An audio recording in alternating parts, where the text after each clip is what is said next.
Rajdhani express ഇന്ത്യയുടെ അഭിമാന train എന്നാണല്ലോ വെപ്പ്. ദയനീയമാണ് രാജധാനി യാത്ര.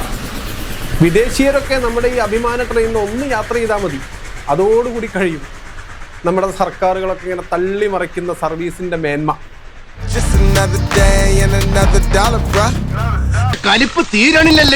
ഞാൻ കഴിഞ്ഞ ദിവസം നിസാമുദ്ദീൻ മുതൽ കോഴിക്കോട് വരെ നമ്മുടെ ഈ അഭിമാന ട്രെയിനിൽ രാജധാനിയിൽ ഒരു യാത്ര നടത്തി. 5000 രൂപയ്ക്കാണ് ഞാൻ ടിക്കറ്റ് എടുക്കുന്നത്. തത്കാലാണ്, തേർഡ് AC. ഇതൊക്കെ ഒന്ന് കണ്ടു നോക്കൂ. നമുക്ക് തരുന്ന പ്രീമിയം സൗകര്യങ്ങളാണ് ഇതൊക്കെ.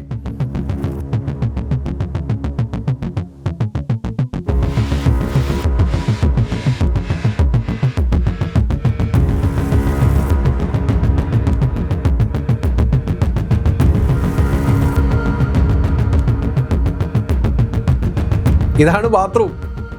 അവസ്ഥ ഒന്ന് കണ്ടു നോക്കൂ.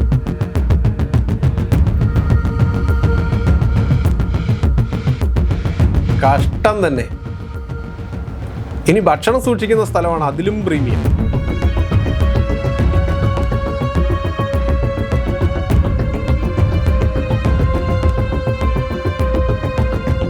ഇതുകൊണ്ട് തന്നെ അതിൽ യാത്ര ചെയ്യുന്ന മിക്കവാറും ആളുകൾ പുറത്തുനിന്നാണ് ഭക്ഷണം വാങ്ങുന്നത്. നിങ്ങൾ ഭക്ഷണത്തിൻ്റെ കൂടെ പൈസ ഇവരെ കയ്യിൽ നിന്ന് വാങ്ങുന്നുണ്ട്. ഈ ഭക്ഷണം ഇങ്ങനെ ഇത്രയും വൃത്തികെട്ട രീതിയിലാണ് നിങ്ങൾ സൂക്ഷിക്കുന്നത്. പിന്നെ ഇതൊക്കെ കണ്ടുകൊണ്ട് ബാത്റൂമിനോട് ചേർന്നിട്ടാണ് ഇതാ ഈ വെച്ചിരിക്കുന്നത്. ഇതൊക്കെ കണ്ടുകൊണ്ട് ജനങ്ങൾ എങ്ങനെ ഭക്ഷണം കഴിക്കും? പല ആളുകളും പുറത്തുനിന്ന് വാങ്ങി ഭക്ഷണം കഴിക്കുകയാണ് ചെയ്യുന്നത്. കള്ളത്തരത്തിൻ്റെ കേന്ദ്രം കൂടെയാണ് രാജധാനി എക്സ്പ്രസ്. RAC ടിക്കറ്റിൽ യാത്ര ചെയ്യുന്ന ഒരാൾക്ക് ട്രെയിനിൽ സീറ്റ് ഒഴിവ് വന്നാൽ ആദ്യ പരിഗണന നൽകണം എന്നാണ് നിയമം. എൻ്റെ കൂടെ കുറച്ച് പട്ടാളക്കാർ യാത്ര ചെയ്തിരുന്നേ. അവർ RAC ആയിരുന്നു. അങ്ങനെ പൻവേലെത്താൻ സമയത്ത് ട്രെയിനിൽ സീറ്റ് ഒഴിവ് വന്നു. ഇവർ കുറേ സമയം ഈ TTയുടെ പുറകെ ഇങ്ങനെ നടന്നു.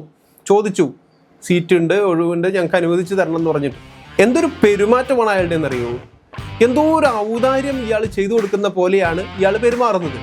നമ്മുടെ അഭിമാനമായ ട്രെയിനിൽ, നമ്മുടെ അഭിമാനമായ രാജധാനി എക്സ്പ്രസിൽ, നമ്മുടെ രാജ്യത്തിൻ്റെ തന്നെ അഭിമാനമായ പട്ടാളക്കാരോട് ഇതാണ് അവസ്ഥ എങ്കിൽ സാധാരണ ജനങ്ങളോട് എന്താണ് സ്ഥിതി? നമ്മളൊന്ന് ആലോചിച്ച് നോക്കിയേ. നാണം തോന്നുന്നില്ലേ? വൃത്തി എന്ന് പറഞ്ഞ സാധനം തൊട്ട് തീണ്ടിയിട്ടില്ല. വിമാനത്തിൽ യാത്ര ചെയ്യുന്നതിൻ്റെ ഒരു ഏകദേശം 5000-6000 രൂപയാണ് നമ്മൾ ഈ രാജധാനി എക്സ്പ്രസിൽ തേർഡ് ACക്ക് കൊടുക്കുന്നത്. അതിൻ്റെ എന്തു സൗകര്യമാണ് നിങ്ങൾ ജനങ്ങൾക്ക് കൊടുക്കുന്നത്? ഈ പണം വാങ്ങി വെക്കുന്നതിന് അതിന് തിരിച്ചൊരു സൗകര്യം ചെയ്ത് കൊടുക്കായിരുന്നില്ലേ? അങ്ങനെ ഒന്നുമില്ല. ഇപ്പം യുദ്ധമൊക്കെ ആയതുകൊണ്ടാണ്. കുറച്ച് മുന്നേ നമ്മൾ കോഴിക്കോട് നിന്നും ഡൽഹിയിലേക്ക് ഫ്ലൈറ്റിൽ യാത്ര ചെയ്യുമ്പോൾ 6000-6500 രൂപയൊക്കെ ആയിരുന്നു. 5000 ചില്ലാൻ രൂപയാണ് ഇപ്പോൾ രാജധാനി എക്സ്പ്രസ് വാങ്ങുന്നത് തേർഡ് ACക്ക്. എന്നിട്ടാണ് ഇത്രയും മോശപ്പെട്ട സേവനം ജനങ്ങൾക്ക് നൽകുന്നത്. പിന്നെ എടുത്തു പറയുന്ന ഒരു കാര്യം എന്താണെന്നറിയോ? ഒരു കോച്ചിലും യാതൊരു സുരക്ഷയുമില്ല. ആരൊക്കെയോ കയറുന്നു, ആരൊക്കെയോ ഇറങ്ങുന്നു, ഒരു കണക്കുമില്ല. ഈ ഒഴിവ് വരുന്ന സീറ്റുകളിലൊക്കെ ആരൊക്കെയോ അനുവദിച്ചു കൊടുക്കുകയാണ്. ഈ TT ആണെന്നല്ല പണം വാങ്ങുന്നത്. പണം വാങ്ങുന്നതും സീറ്റ് അനുവദിക്കുന്നതൊക്കെ ആരാന്നറിയോ? അവിടെ ഭക്ഷണം വിതരണം ചെയ്യുന്നവരും ക്ലീൻ ചെയ്യുന്നവരൊക്കെയാണ് ഈ പരിപാടി ചെയ്യുന്നത്. നിസാമുദ്ദീൻ മുതൽ തിരുവനന്തപുരം വരെ രാജധാനി എക്സ്പ്രസ് ഓടിയെത്തുമ്പോൾ ഇവരുണ്ടാക്കുന്നത് 1 ലക്ഷം രൂപയോളമാണ്.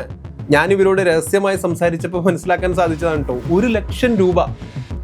ഇവരെന്താ ചെയ്യുന്നത്? ഒഴിവ് വരുന്ന സീറ്റ് 4000 രൂപ, 4500 രൂപയൊക്കെ വാങ്ങി ആളുകൾക്ക് അനുവദിച്ചു കൊടുക്കുന്നു.